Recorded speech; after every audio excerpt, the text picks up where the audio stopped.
Kaimere is a distant planet. It is defined by waves of life brought from Earth and set free to evolve independently in this new context. The indigenous life of the planet, swarms of microbes called magic by the people who live there, are what harvest Earth organisms and make copies on Kaimere. As the asteroid which concluded the Mesozoic never struck Kaimere, dinosaurs remain the dominant terrestrial megafauna.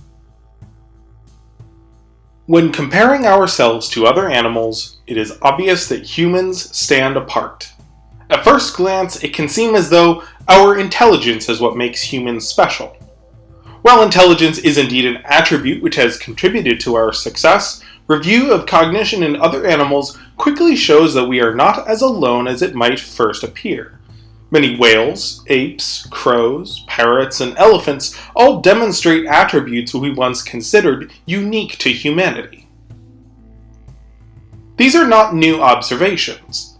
Pliny the Elder, a Roman author, remarked highly on the intelligence of both elephants and crows, remarking that the latter understood water displacement. Many people who lived alongside these animals throughout history have remarked upon their intelligence, with some even wondering if human levels of intelligence could be experienced by other animals. When discussing animal intelligence, a lot of terms can be used to discuss highly intelligent species. Sentience is often used, though it has a broad definition and can simply mean a capacity for feelings and emotions, so isn't often a particularly helpful term. Sapience can mean human-like intelligence, but within the assembly it is often shied away from as it can have a broader definition of simply meaning something that's wise, and also has a strong connotation to our particular species. Sophont specifically means a being of intelligence comparable to a human, and while all three words are appropriate, Sophonts is the default that I will use from here on out. The Assembly, and their intellectual predecessors at the Great Library, have long noted that a wide range of animals could be confidently described as sophont. Traits like empathy, complex language, intergenerational culture, and the creation of art are all considered central tenets to an animal being a sophont, or possessing human levels of intelligence. While an extensive and sophisticated tool culture is a tempting marker, many animals possess anatomical features that render many basic tools redundant, and tools are used by a lot of less intelligent animals, so the Assembly tends to take tools less into consideration when discussing cognition of a given species. It is worth mentioning that there are many human species in Kaimere. All living humans on Earth come from an astonishingly recent bottleneck and we're extremely closely related. Even compared to some recently extinct populations, we're all within the same subspecies. In Kaimere, genetic and species diversity is substantially higher, with dozens of potential human species encountered by agents of the Assembly as they explore the planet. When they have our levels of intelligence and don't belong to our species, these humans will not be covered in this episode, nor will the magical beings created by the first children. Although dozens of animals have been noted for having human levels of intelligence and considered sophont by Assembly naturalists, 3 are particularly remarkable in that they have established contact with both local humans and the Assembly, and are particularly similar to us in terms of social structure and large-scale communities. Thanks to prior contact with humans, most notably the first children, all are quite wary of people, although the Assembly has established the beginnings of a trusting relationship with all 3. First encountered, since they live in the known world, were the crow folk or Notsokidyu of Picardia. They are pterosaurs who lost their wings back when Picardia was connected to the polar continent of Kaishel. All topajarids are of substantial intelligence, but the flightless clade is especially notable in this regard. They are highly empathic, with many accounts of Picardians being taken in, cared for, then sent on their way. Their culture is highly dynamic despite a range restricted to the highlands of Picardia. As a cultural standard, artistic expression is considered by them to be the greatest of gifts, and includes such mediums as paint, sculpture, and music. While their mimicry is honed to such a degree that their voices can mimic those of specific people, and their language is primarily vocal, some of their own language is visual, including use of iridescent feathers and exposed skin. To us, there is a slight sheen to the otherwise black feathers, but Notsukidu describe many more shades that only their eyes can detect, and this is used as visual cues of their mood based on feather flexation, angling of the face, and flushing of blood to their faces to flash certain colors. As we cannot see most of these colors in their full radiance, humans do not experience the full nuance of Notsukidu language, just as they often struggle to pick up on our nuances in intonation and our far more flexible facial features. But with vocal words, humans and crowfolk are able to have dynamic conversations. The superior color vision also translates to their art. Ultraviolet pigments are invisible to us but popular components of their creations, and generally they consider human art to be muted in comparison. Although they are known to innovate in the moment if a problem requires tools presents itself, the long claws and powerful crushing beak means that crowfolk don't need much in the ways of a robust tool culture. The more ancient of their tools seem to be related to their art. However, contact with Homo erectus over 1 million years ago, followed by more recent introduction of humans, has seen the Notsukidu require an increasingly complex tool culture. In some cases, it seems they simply adopted human tools and adapted to them for their distinct configuration of their hands, as happened with spear throwers, their preferred ranged weapons. Due to volant ancestors, their strongest arm motion is from the side, whereas humans are strongest in an overhead strike, which does mean that their weapons and tools reflect this distinction. Their grip is also zygodactyl, a further deviation from their human condition. While they have little need for tools beyond contact with the first humans, their swift adoption and innovation of a complex tool culture is further proof that the lack of tools in a Sophont doesn't mean that they aren't capable of such innovations. Oftentimes, they just aren't necessary. The Assembly was only recently granted access to the Highlands for interviews with the Notsukidu. Several crowfolk clans sent sages and other representatives when the Picardian told them of the opportunity. From these interviews, the Assembly learned a lot about the language, culture, and customs of the Notsukidu, and the crowfolk in turn learned much about the Assembly. In fact, several crowfolk joined the Assembly as scholars, agents, and ambassadors. They remain a generally reclusive people, but steps like this will help ensure the long-term respect of their autonomy and independence in Picardia. The second Sophont beings encountered by the Assembly were the Manaphont, the subject of the final episode in my Elephants of Kaimere series. These pedomorphic gomphotheres are not only fully Sophont, they have sophisticated tool culture that, unlike the Notsukidu, they developed before human contact. It is unknown if they or Homo erectus first developed seaworthy boats, but it seems that around the same time both took to the sea. Humans spread much further, being found in most regions even beyond the known world, but the Manaphont claim to have settled many islands beyond the archipelago on which they are currently found. While they do not practice much physical art, as they are colorblind and have overall poor vision, their artistic flair is much more prevailing in the olfactory field. Creative blends of scent is where their artists truly shine. Humans cannot detect the full nuance of their art, as smell is our weakest sense, although we can at least detect some of their more overt work. Their language is also predominantly by scent. While we can communicate basic words thanks to flexible lips and more dynamic vocal range compared to large elephants as they cannot employ infrasound, Manaphont aren't nearly as proficient with speaking human languages as the Notsukidu.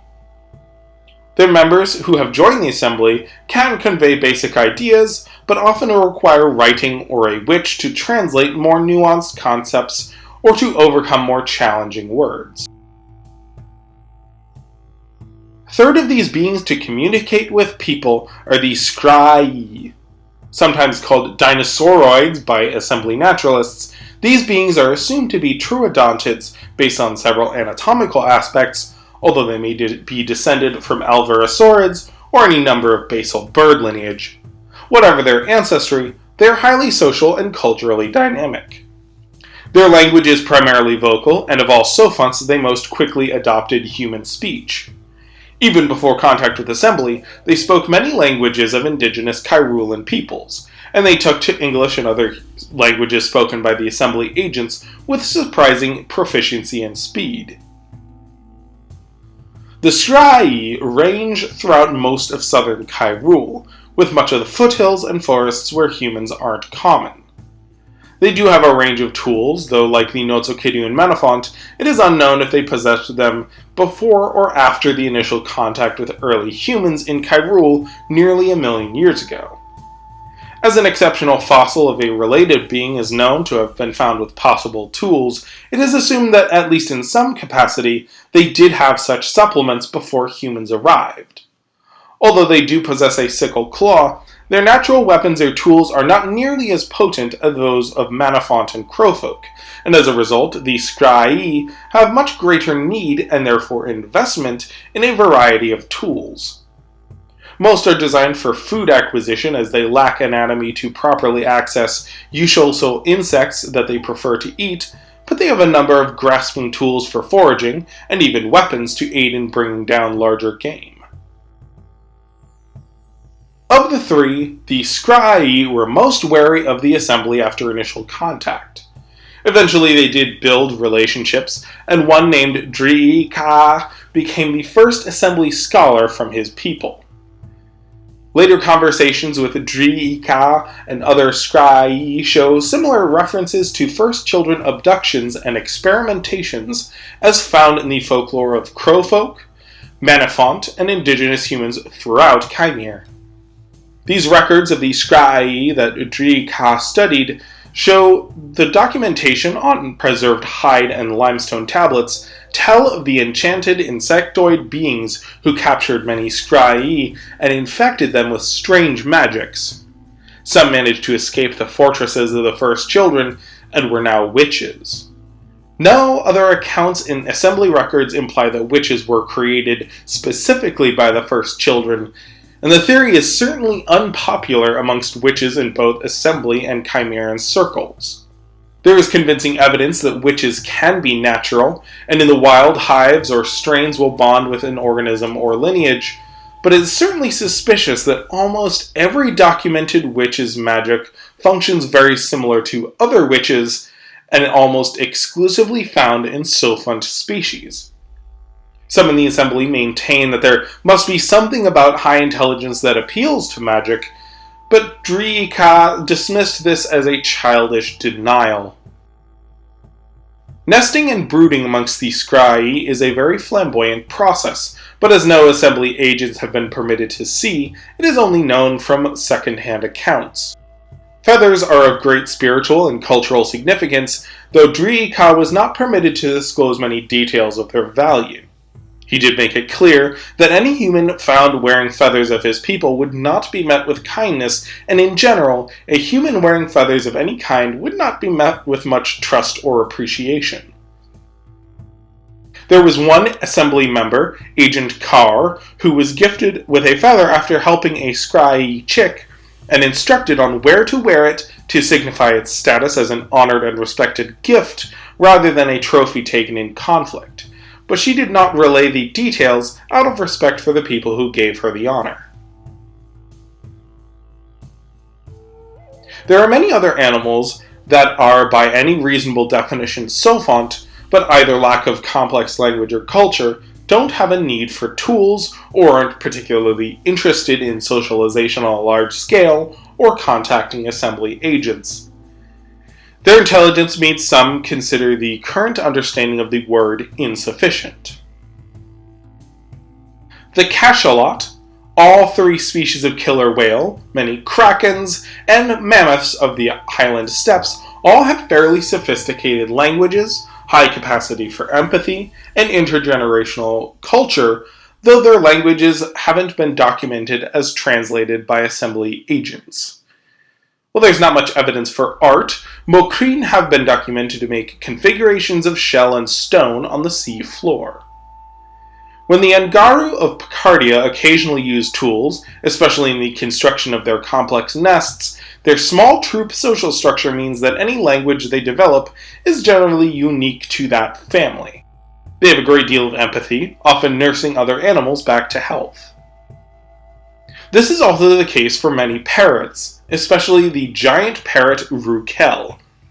While there is certainly mimicry that allows for speech, and their horrid skull displays might be considered art, most think they are more along the lines with displays by bowerbirds and shrikes. Their communication is individual and mimicry, not language outside of perhaps a few unique words in certain families. Rukel also do not demonstrate much empathy. They may attack predators that injure or kill their offspring, or respond when a nearby relative or mate calls out for aid, but this is more a protection of their heritage than genuine empathy. Numerous corvids, especially the common crow and raven, also fit any reasonable definition of Sophonts. Common crows aren't particularly social as adults, which may hold them back, but they have a complex language and culture as juveniles, which does carry into adulthood, although it's not that important once they choose a mate.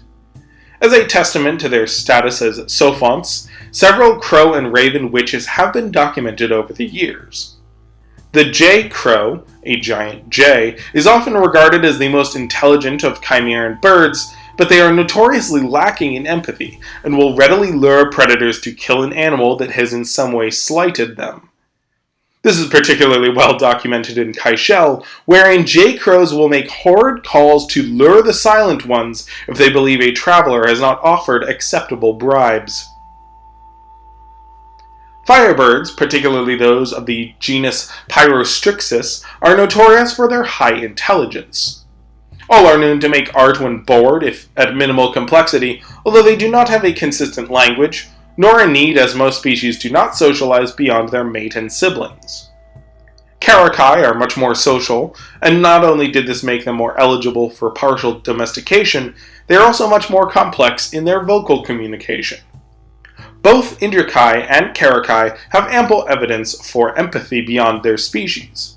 However, their lack of a cohesive language or any notable culture means they are generally not considered Sophont.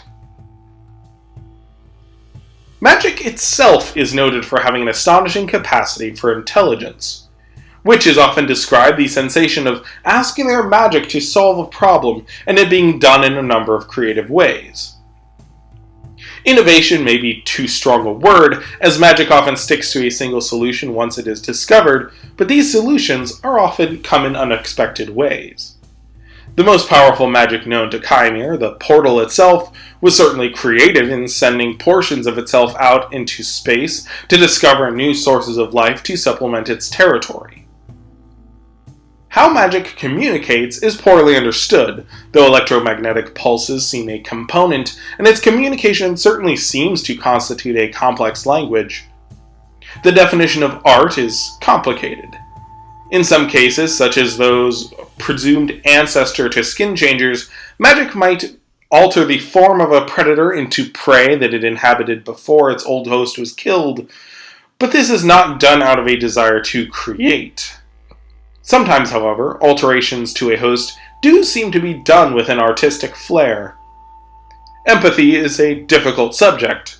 Some magic does appear to care deeply for its host. The portal, for example, does not replicate the memory of being consumed and destroyed when remaking a copy of its subject, and the other reason suggested as to why this might be the case is to reduce potential trauma. Maybe this is just done to give the organism a better chance of survival, but some think it may be a form of empathy. The hereditary magic of Chimerans seems entirely built around empathy, sparing the host chronic pain, inflammation, and infection, but again, this may simply be a matter of keeping their host alive and well for as long as possible. Other magics are indifferent to potential pain and even seek out harm, so this trait certainly doesn't unite these swarms of indigenous Chimeran life. Overall, to say a subject of sentience and Sophont intelligence is complicated would be a colossal understatement.